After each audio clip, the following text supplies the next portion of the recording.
Dahil sa araw na ito, ilalapit namin muli sa lahat ang serbisyo ng gobyerno. Sa pangungunan ng Department of Agrarian Reform, maghahandog tayo ng mahigit 2,001 titulo ng lupa na tinatayag 2,000 Agrarian Reform beneficiary dito po sa Bicol Region. Sa kabuuan po, sa buong Pilipinas, nakapagbigay na po tayo ng halos 30,000 Certificate of Land Ownership Award, ang CLOA, at kasama, yung iba naman ay e-title, electronic title, na halos 30,000 Agrarian Reform beneficiaries sa buong bansa mula Enero hanggang Mayo ng taong ito. Meron pa pong 36,000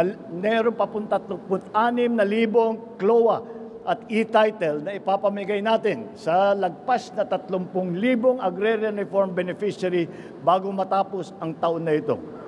Magsisilbing tulay ang Certificate of Land Ownership Award at ang mga e-title na ito tungo sa mas marami pang oportunidad